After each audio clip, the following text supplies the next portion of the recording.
I can't believe that I'm making a video about being over 50. Like, when did that happen?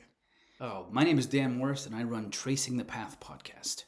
It's a podcast about connecting the people, places, products, and events of the 20th century. Now, I grew up listening to Paul Harvey on the radio and Charles Kuralt on CBS Sunday Morning. I love those guys. And Paul Harvey once said that, because he grew up in the 1930s, he said he listened to mystery radio programs, and he said he always found it curious that the hero of those stories looked a little bit like him. Like that when we're listening, we're building the pictures in our mind. Our history builds those pictures. So I've always been just fascinated with telling the stories in audio, and I've wanted my kids to have that experience. So I decided, I really love the 20th century. I love everything about it. The most innovative century, in all mankind. But we lived it. Like, I'm from the Oregon Trail generation, the generation when, the computer was in our classrooms for the first time. Like, everyone after me has always had computers in the classroom. And the people before didn't have computers in the classroom. So, it's a unique kind of spot, a unique vantage on the world that not many people have. And so I decided, I should turn that into a show.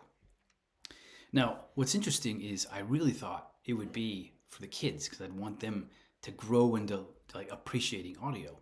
But what has happened is the nursing homes of the world have activity hour, and many of them play audio programs, and that's where they play Tracing the Path. And they play it because I talk about all of the people that they knew, that they've heard of, that they grew up with. And then I connect things that they never knew growing up. We didn't know. Like the American Pie song, Bye Bye Miss. Who knew that was about the plane crash? They killed Richie Valens and Buddy Holly. And then Killing Me Softly with his song by Roberta Flack. Somebody was listening to Don McLean play the American Pie song and wrote that. Just those kinds of connections we don't typically hear. But to get all that insight about our world that we grew up in, it just fascinates me. Anyway, I'm hoping that someday somebody like NPR or CBS will say, hey, Dan, can we include your stories in our program? That's kind of one of my big goals.